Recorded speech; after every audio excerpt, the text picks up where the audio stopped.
Place Stanislas à Nancy. Une ouverture avec les grilles de Jean Lamour.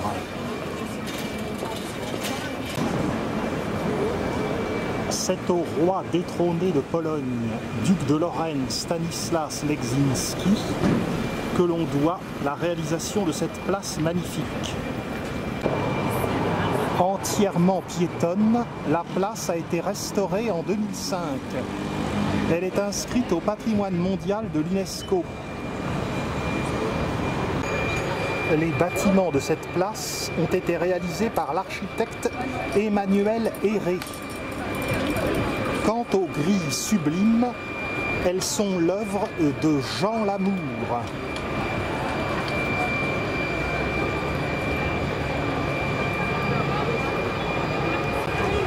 C'est de 1752 à 1755 que Stanislas Leczinski fit réaliser la place.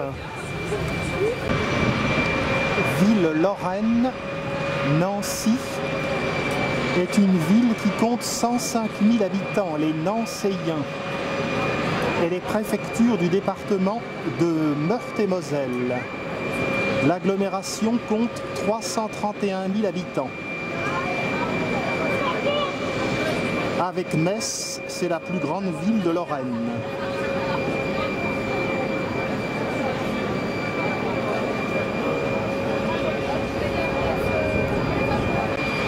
Une plaque indique qu'en 2005, Jacques Chirac, président de la République française, le chancelier allemand et également le président de la République polonaise ont inauguré la place restaurée. Pourquoi le président polonais? Eh bien tout simplement parce que Stanislas Leczinski était roi détrôné de Pologne.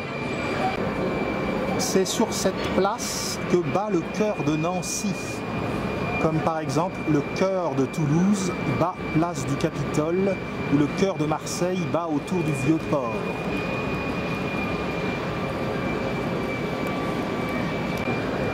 Le ferronnier Jean Lamour,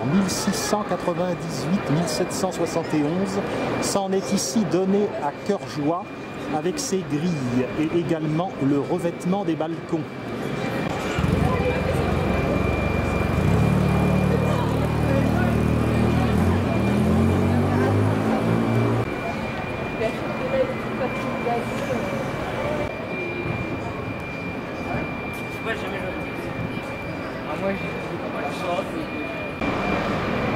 La place ne s'est pas appelée aussitôt place Stanislas. C'était d'abord la place royale, en hommage au roi de France Louis XV, qui était le gendre de Stanislas Leczinski. Louis XV avait épousé sa fille, Marie Leczinska. Au début, c'est donc une statue de Louis XV qui avait été placée au centre de la place, mais elle a évidemment été abattue au moment de la Révolution française. Une autre lui a été substituée en 1831, celle du duc Stanislas par les Nancéiens reconnaissants. Le duc de Lorraine, qui avait son château à Lunéville, est mort très âgé. Il était né en 1677 et il est mort en 1766. Il se dégage une éclatante impression de majesté de cette place.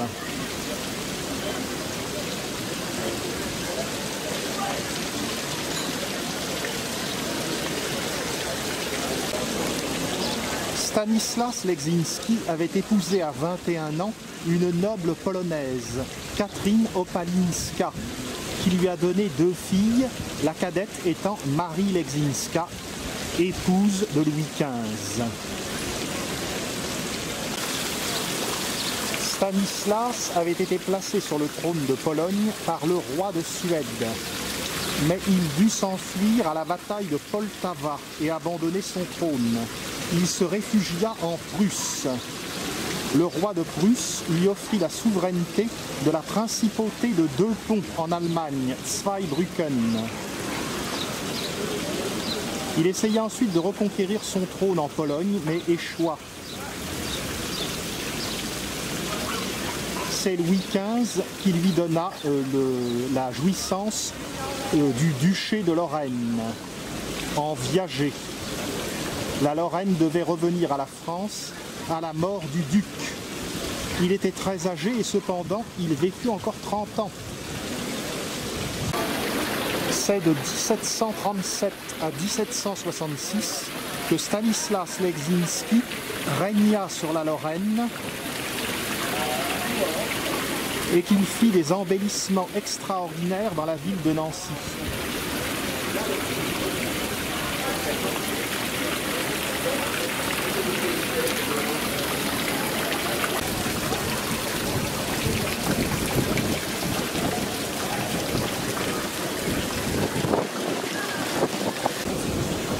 De ce côté, l'hôtel de ville a été construit de 1752 à 1755. Le fronton porte les armes de Stanislas Leczinski, notamment un aigle de Pologne et un taureau de Lituanie.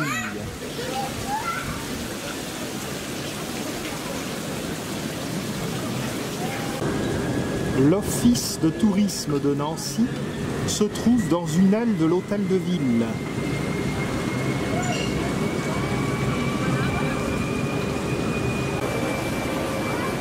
Un des bâtiments au nord abrite l'Opéra national de Lorraine, qui a été construit en 1919 selon les plans de l'Opéra Garnier à l'intérieur, puisqu'à l'extérieur le bâtiment est de style 18e.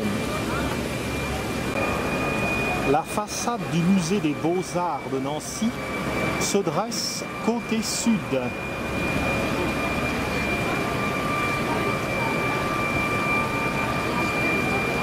On voit d'ailleurs des médaillons de la Commedia dell'Arte. C'est en effet ici que se trouvait autrefois l'ancien opéra, avant qu'il ne soit déplacé de l'autre côté de la place, où il y avait alors un hôtel. Ancien opéra, et donc nouvel opéra. Les fontaines sont l'œuvre de Barthélemy Guibal. Elles représentent Neptune ici et Amphitrite.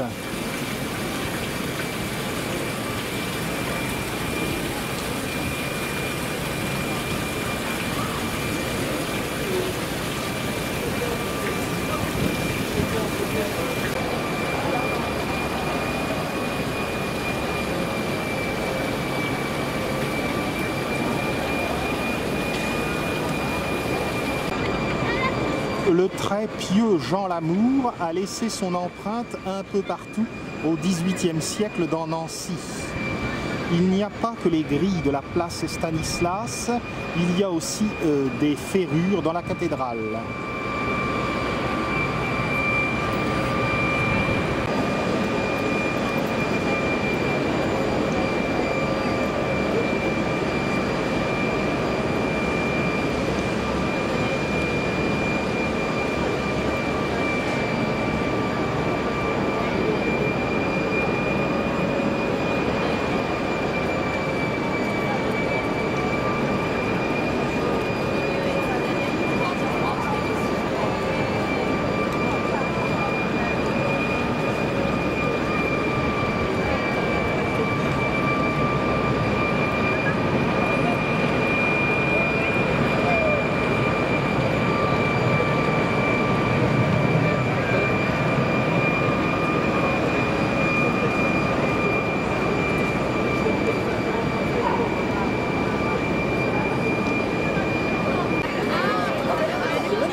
Les lampadaires eux-mêmes sont très classe.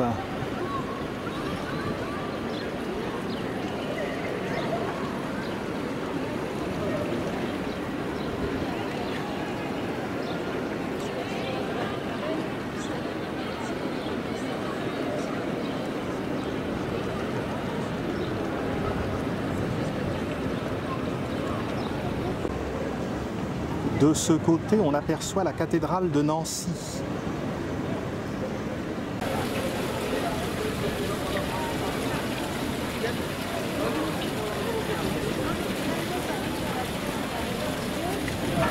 De ce côté, la fontaine d'Amphitrite.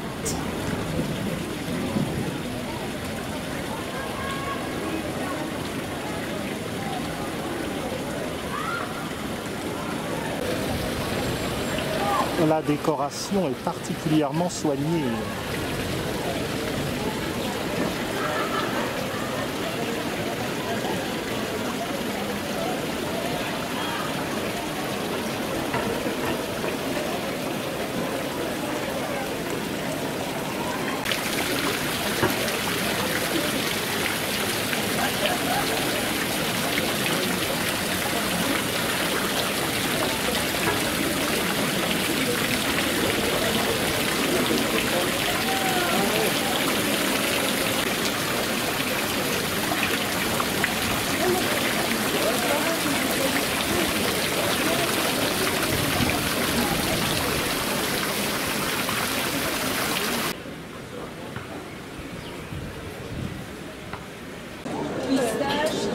Des noisettes, du chocolat.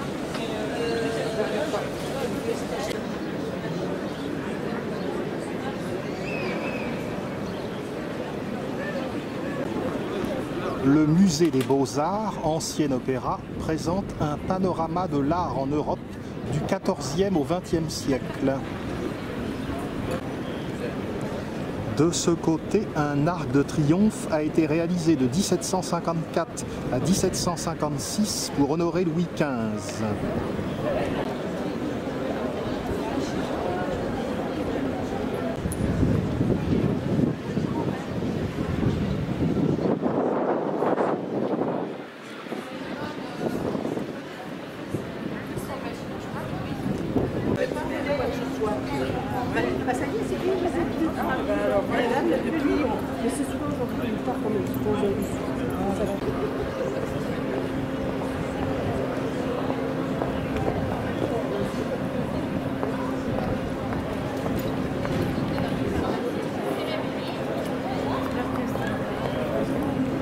Merci Stanislas. La façade de l'Arc de Triomphe qui regarde la place Stanislas est de structure antique et ressemble à l'arc de Septime Sévère à Rome.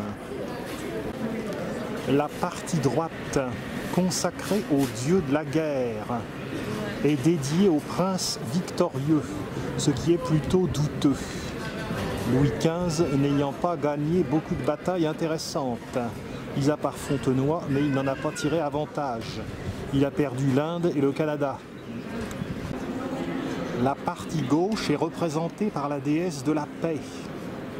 On voulait ainsi montrer que Louis XV était un prince pacifique. Principi Pacifico, prince pacifique. Principi Victori, prince victorieux.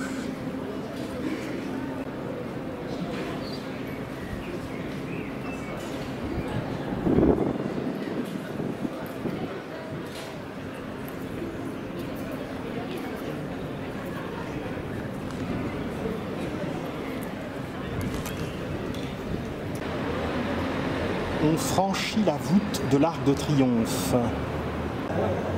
Nous arrivons alors sur une place en longueur, la place de la Carrière, que nous allons détailler. Avant, cependant, prenons le soin d'examiner la face de l'Arc de Triomphe orientée vers la place de la Carrière.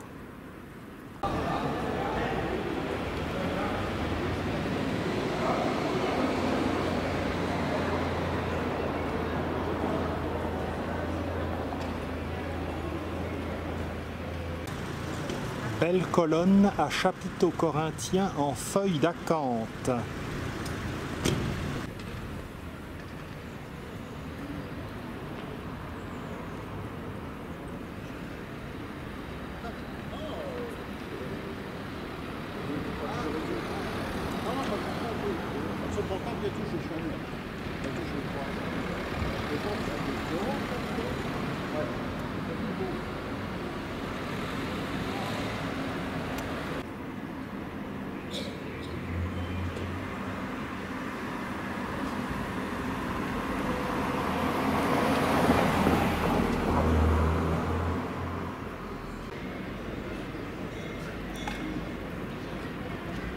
De ce côté, un monument à l'architecte Emmanuel Héré, qui a construit les bâtiments de la place Stanislas au XVIIIe siècle.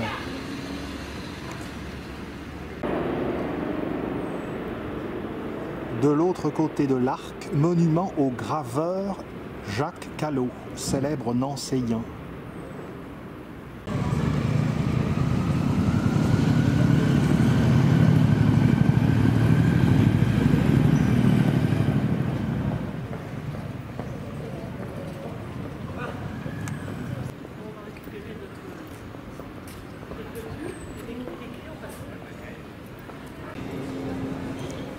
Au sommet de l'arc, le médaillon du roi Louis XV est encadré par un groupe doré qui représente la gloire et la renommée. La place de la Carrière au XVIe siècle servait de lieu pour les joutes et tournois. Elle a été réaménagée par l'architecte Héré au XVIIIe siècle qui a construit de beaux hôtels de part et d'autre.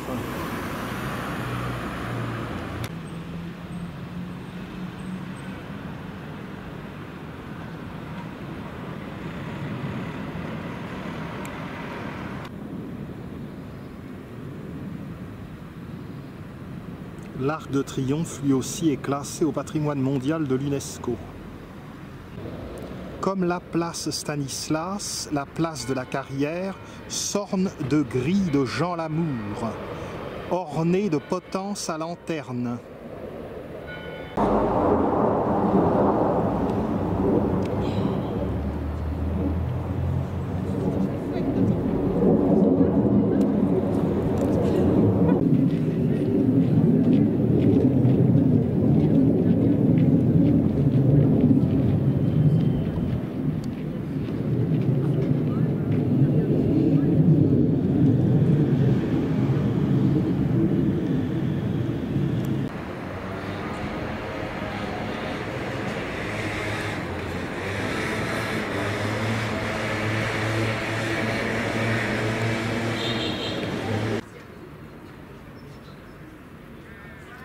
Cette place n'est peut-être pas aussi élégante que la place Stanislas, mais elle ne manque pas d'allure néanmoins.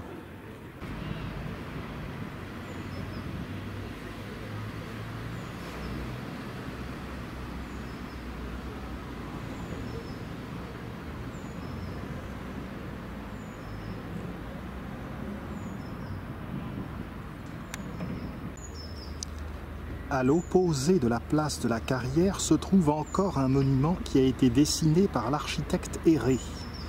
Il s'agit du palais du gouvernement qui était le siège de l'intendant de Lorraine.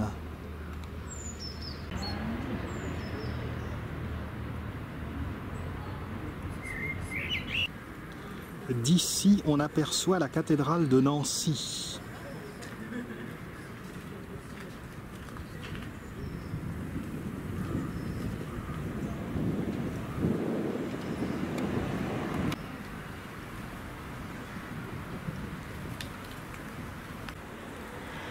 Le palais du gouvernement est relié aux maisons du voisinage par une colonnade d'ordre ionique.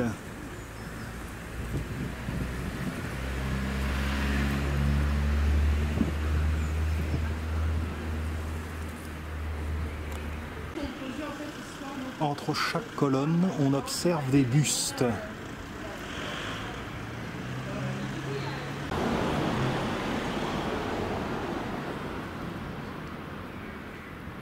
Une allure de Paris.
La colonnade d'ordre ionique est surmontée de vases.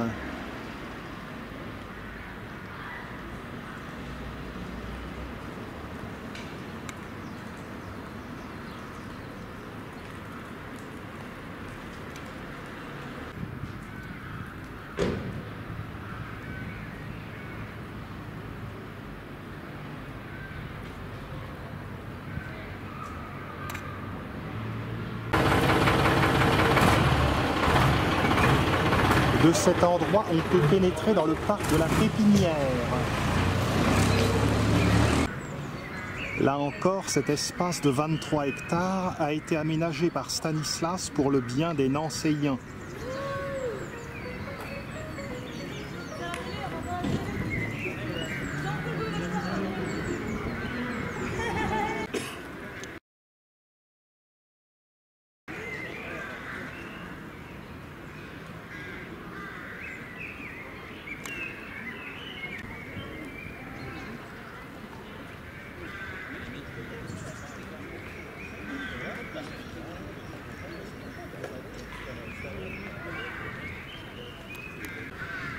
Le parc de la Pépinière comprend une terrasse, un jardin anglais et une roseraie. Moi, je ne résiste pas aux féeries.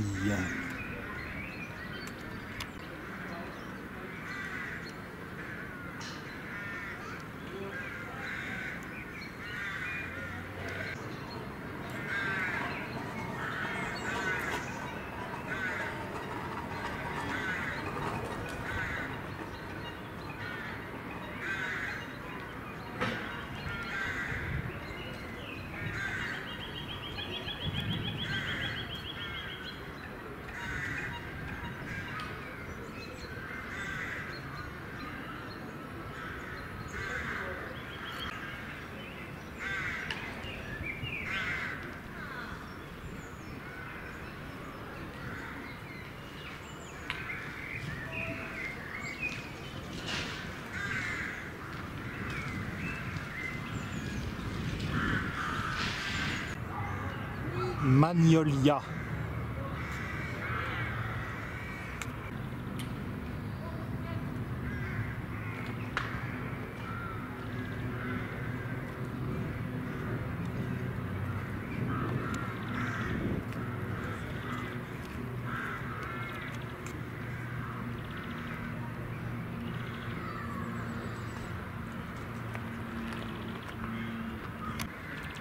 Le parc contient une statue d'Auguste Rodin, statue représentant Claude Gellée, dit le Lorrain, célèbre peintre.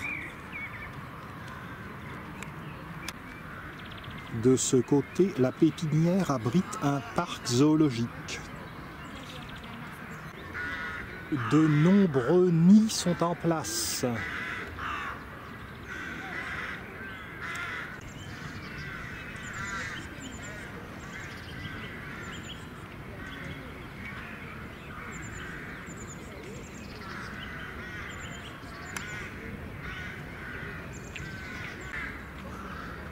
Superbe parterre de prime vert.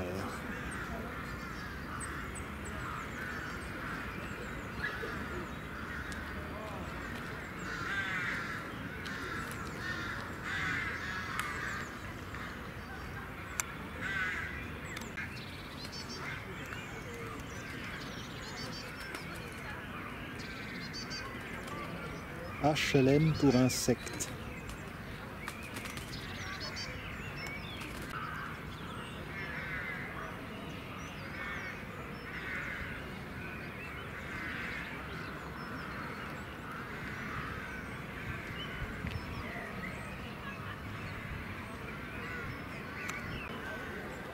Séquoia géant.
Le premier printemps.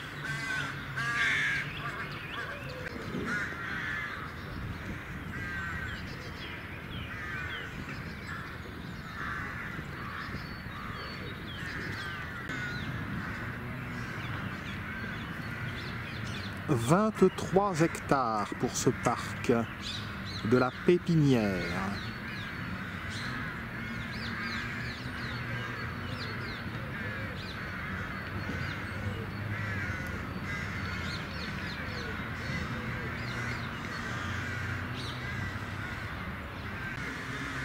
Gagnons la sortie du côté opposé.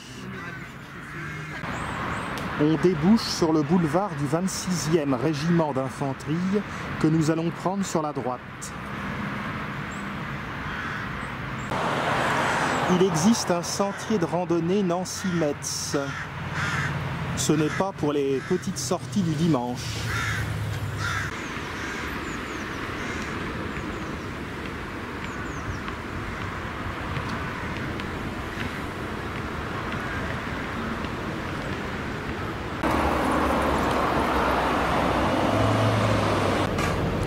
Nous sommes parvenus au niveau de la porte Sainte-Catherine.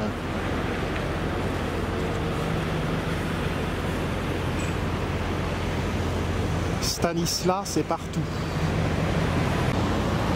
On revient vers le centre en s'engageant dans la rue Sainte-Catherine. Un casernement.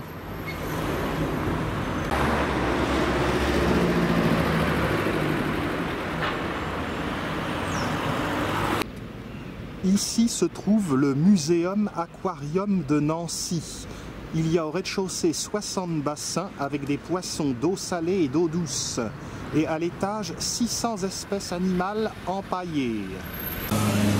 Juste à côté se trouve un jardin remarquable, le jardin Dominique-Alexandre Gaudron. Il présente une jolie collection de fleurs et de plantes d'ornement.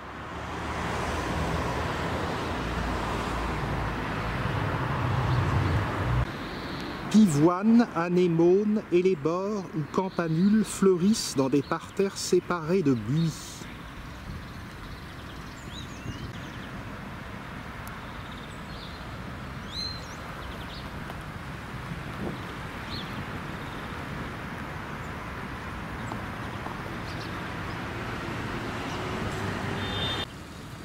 Bergenia babydoll.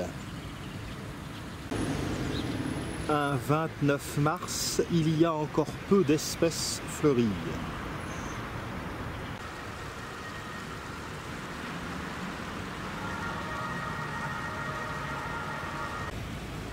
Cet endroit est le premier jardin botanique de Nancy et il a été créé à l'instigation, là encore, de Stanislas.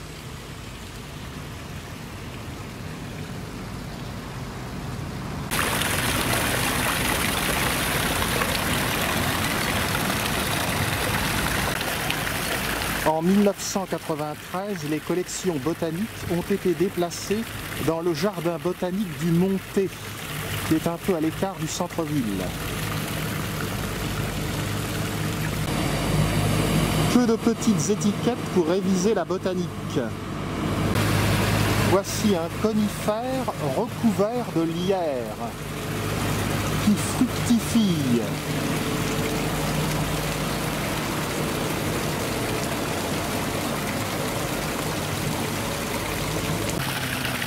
L'endroit possède l'un des plus vieux ginkgo biloba, arbre aux 40 écus de France. Essayons de le trouver. Un panneau explicatif indique que le jardin existe depuis 1758.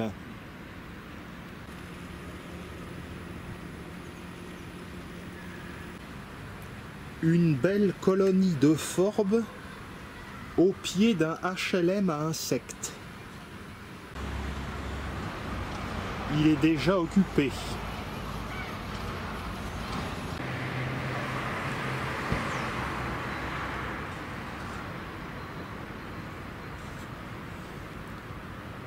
On comprend pourquoi.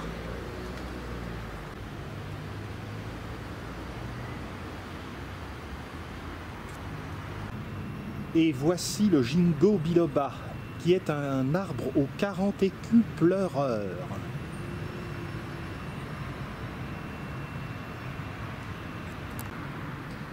J'avoue que je n'aurais pas pu le reconnaître sans l'écriteau, car on ne voit pas encore les feuilles bilobées.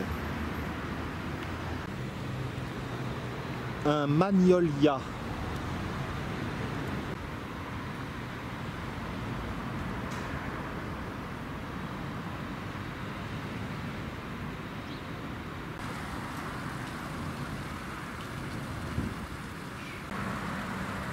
Un petit parterre de primulacées.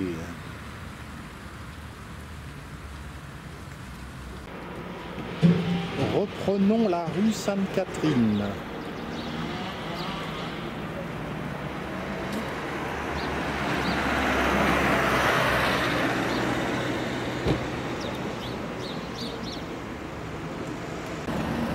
La cité administrative s'étend derrière. Les façades ont une touche presque méridionale. Sur la gauche, on tourne dans la rue Gaudron.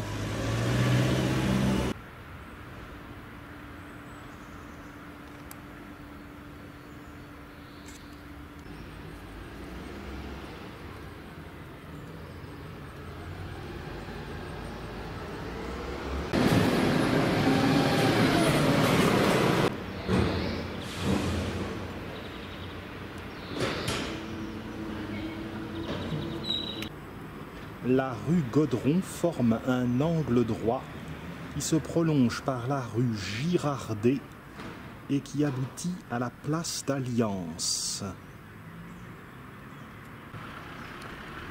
La place d'Alliance a été dessinée par l'architecte habituel de Stanislas, Emmanuel Héré. Elle a été construite à l'emplacement d'un ancien potager, celui d'un duc de Lorraine, Léopold. Des hôtels particuliers du XVIIIe siècle jouxtent la place.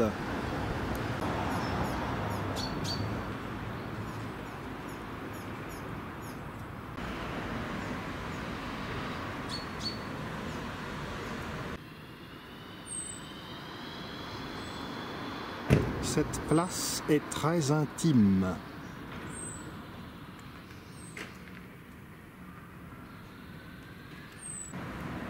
Au centre de la place, la fontaine de Sifflé est surmontée d'un obélisque et d'un génie. L'obélisque et le génie commémorent l'alliance conclue entre Louis XV et l'Autriche le 1er mai 1756, sur l'instigation de la Pompadour. Alliance funeste, puisqu'il en sortira la guerre de 7 ans, 1756-1763, où la France perdra l'Inde, sauf quelques comptoirs, et le Canada. Merci la Pompadour.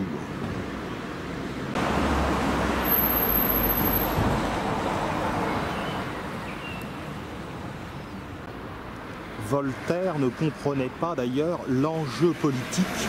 Il ne comprenait pas qu'on se tracasse pour quelques arpents de terre gelée.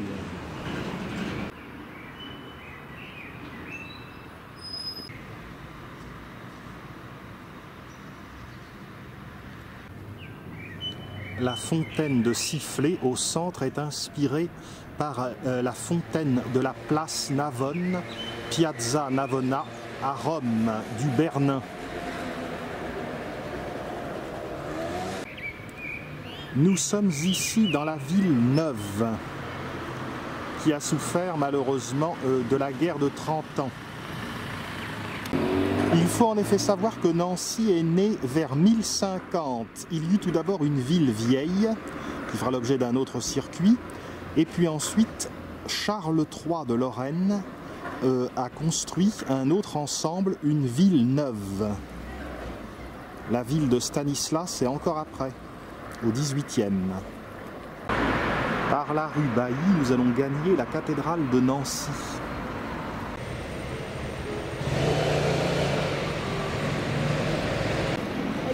On débouche rue Saint-Georges pour apercevoir les clochers de la cathédrale. La cathédrale est spectaculaire, particulièrement massive. Parmi les architectes, il y eut notamment Jules Hardouin-Mansart, qui a œuvré à Versailles. Cette cathédrale du début du XVIIIe siècle remplace une primatiale du début du XVIIe. La cathédrale se trouve rue Saint-Georges.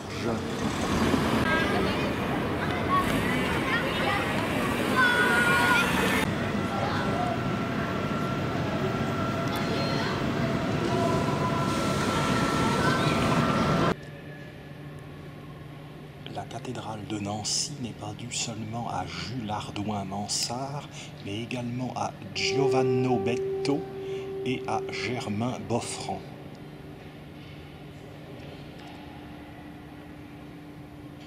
Devinez de qui sont les grilles des chapelles. Jean Lamour, bien entendu.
Les orgues sont des frères Dupont. Elles comptent 3700 tuyaux. Le buffet d'orgue est de Genson.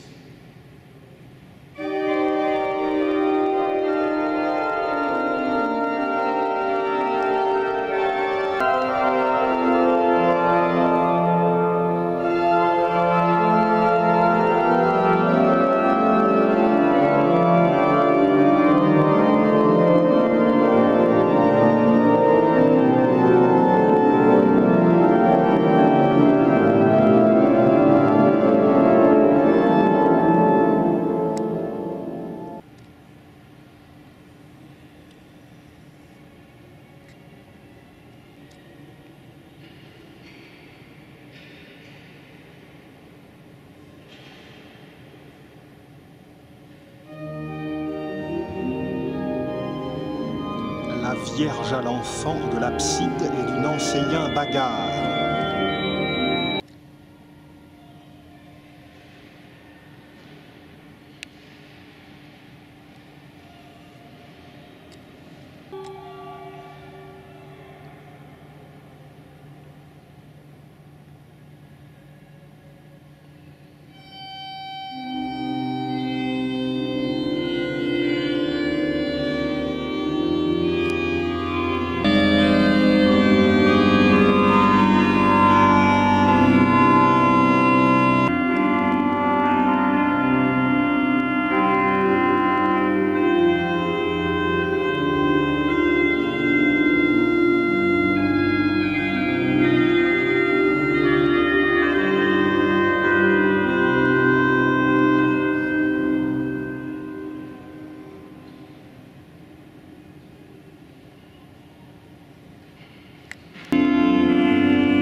La place Stanislas est en face de la cathédrale. L'ancien palais primatial est occupé par l'actuel hôtel des Prélats.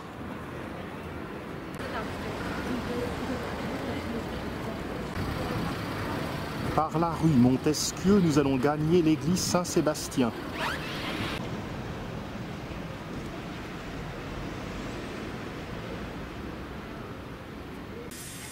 On tourne à droite dans la rue de la Primatiale.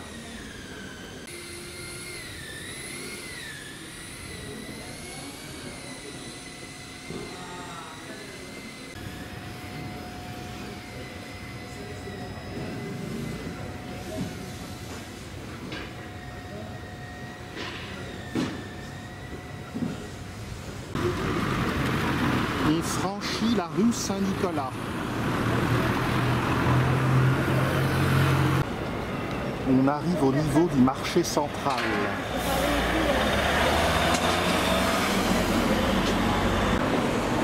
Rue Saint-Dizier.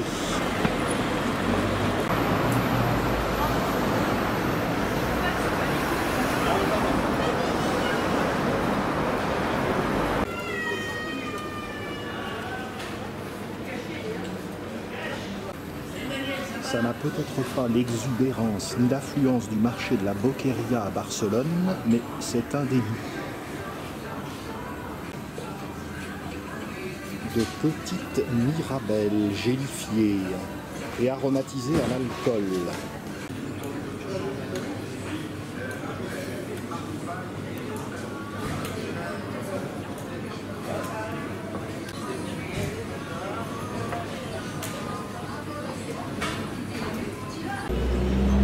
À la sortie du marché central, nous nous trouvons devant la spectaculaire façade baroque de l'église Saint-Sébastien. Cette église a été consacrée en 1732. Stanislas l'a donc connue.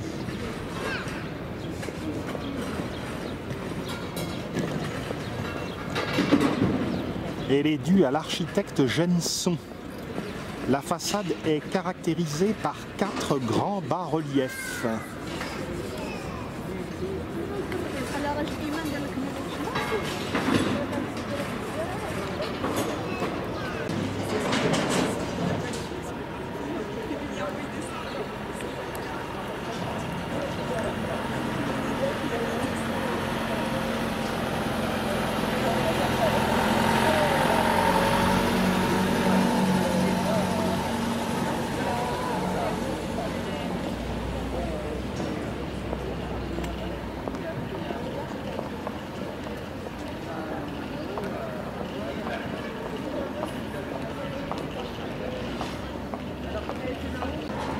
Vue depuis le parvis.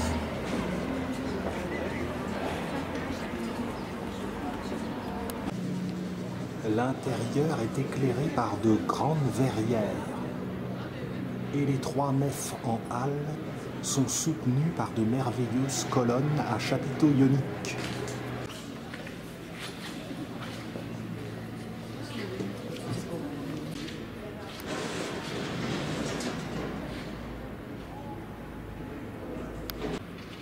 Bas-côté droit.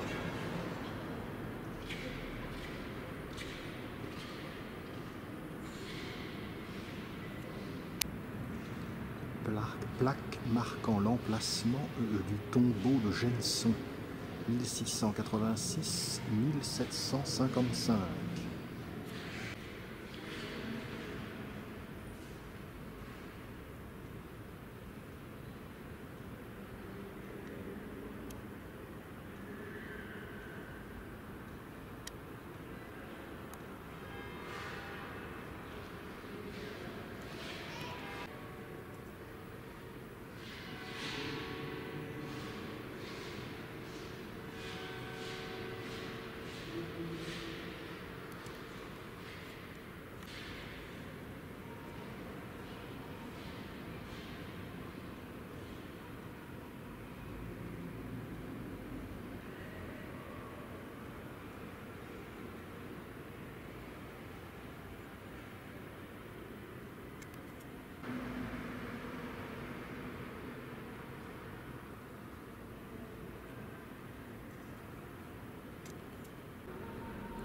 On remarque l'orgue de Dallstein-Erpfer.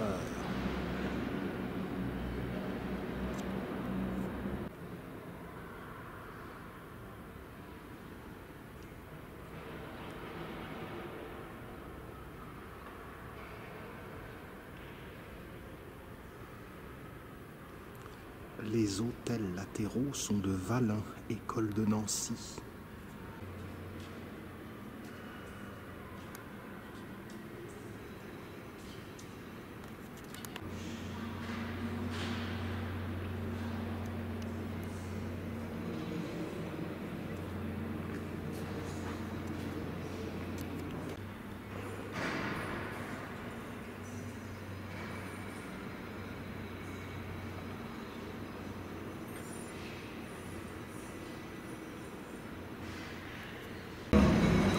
Revenons sur nos pas et tournons à gauche dans la rue Saint-Dizier.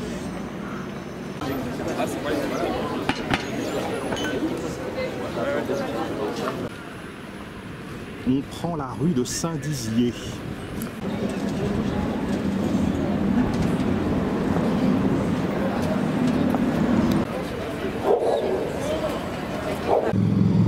On tourne à droite dans la rue Saint-Georges.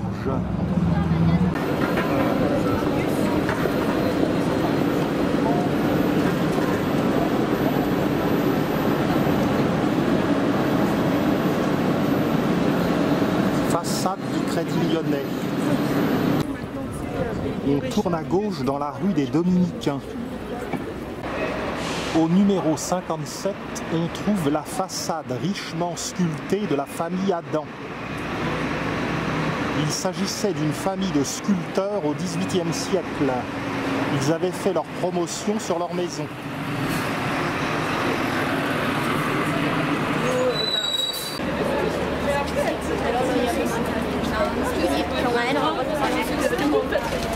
Et après, elle dit mais vous faites les origamis.